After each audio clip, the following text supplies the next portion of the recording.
Okay, One Piece was really good this week.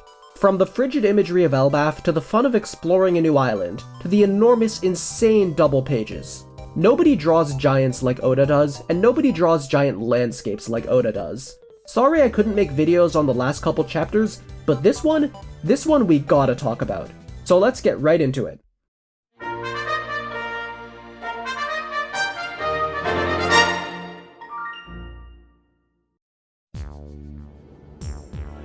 Before we talk about how this page directs the eye, let's acknowledge the atmosphere. The icy mountaintops blending in with the snow-covered trees, the falling snow and the wind in the air, their long trails telling us how powerful the wind is. Looking at this panel, and so many others in the chapter, you can hear the cold wind rustling leaves and crashing into mountains. There's something slightly surreal about the weather, and it's the clouds. Or rather, how big the castle is relative to the clouds. It makes it feel just a little off, which it should because everything on this island is freakishly big. The wind isn't just an effect for atmosphere.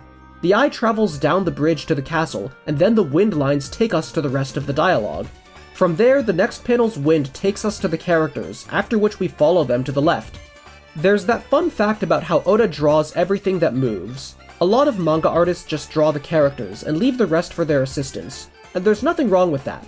But Oda insists on doing waves and clouds and wind. This chapter made me realize it's for a reason. Oda makes them part of the core experience of a panel, not just background flavor.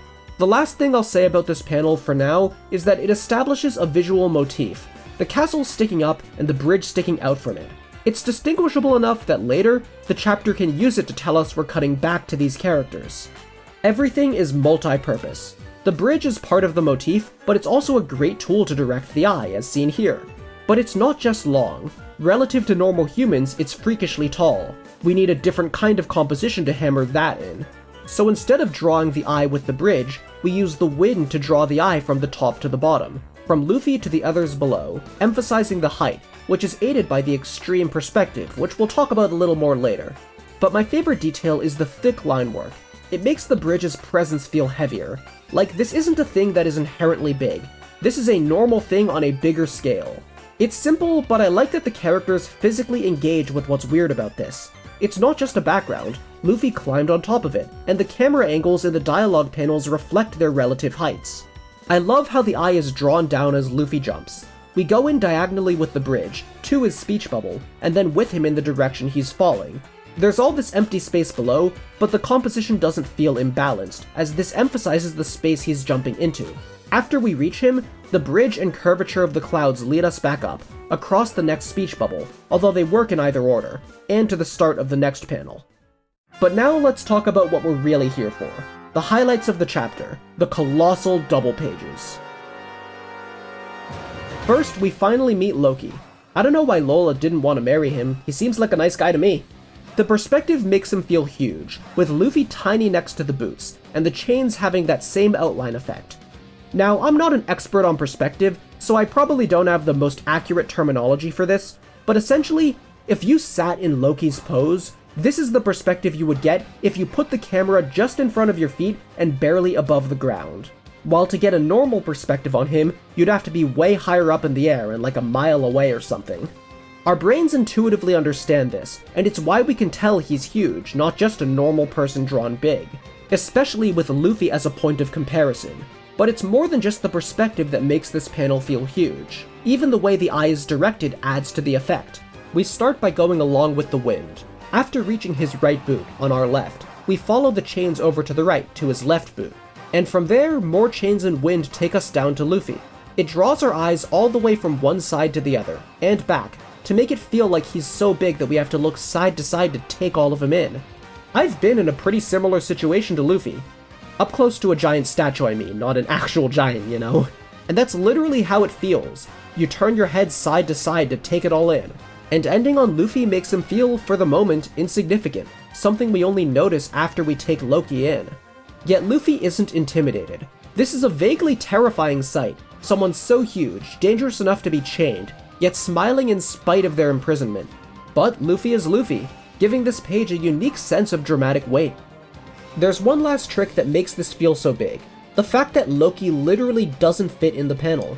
not just in how his boots stretch off screen, but in the overall shape of the composition, a flat triangle with its far corners literally way outside the frame. This adds a subconscious feeling that what we're seeing is overall too big to take in.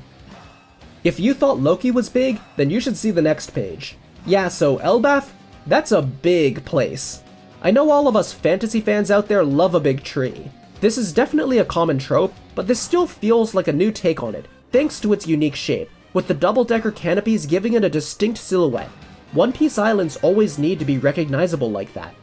And there's a similar compositional effect to the last page, with the edges of the tree reaching outside the frame, making its size feel impossible to contain. This site is surreal for a lot of reasons, like this is not a tree you find in your backyard. But one small part of it is, again, the size of the clouds, which feels just a little wrong. I like how contrast makes them stand out against the canopies. It gives the image a little more depth. The story pulled off a fake out earlier. This was all there when the Straw Hats first left the castle. The tree trunk was a dark silhouette, but our eyes were drawn right past it by the bridge. What we thought was a cloud cover was actually a canopy. Clever. Reading this page, the eye is drawn down by the giant sword. By the way, giant sword! I want to know what the deal with that is. But it takes us to exactly where the Straw Hats are, which we can recognize because the motif. And from there, the bridge points us up toward what seems like the actual city, and toward the next speech bubble. If the last panel took us side to side to emphasize his hugeness, this one takes us down and up to emphasize the different levels. What I love about One Piece is how fantastical elements aren't just visual, but are interacted with and are often part of the story structure. It seems to me like the shape of the island is giving us a progression as the Straw Hats climb from one level to the next. I wonder if anyone will go up to the top by the end. Anyway, who cares about all of that? Vivi is coming back to the crew! That is the only thing that matters! Okay, but important announcement before you go. This is my brother's cat. His name is Jun, and he has the personality of a dog. If you want to see your pet on screen at the end of each video and show them to everyone who watches, then you can subscribe to the new $10 a month Patreon and membership tier. Various stipulations apply, but I thought this would be a fun incentive for those who want to support me. I have no idea if it's the best idea ever or the worst idea ever, but I know people like showing their pets to other people. You also get access to the full chapter paneling analyses that talk about everything I skip in these videos. And if you aren't interested in that, then just make sure to like, comment, subscribe, and remember to floss your teeth.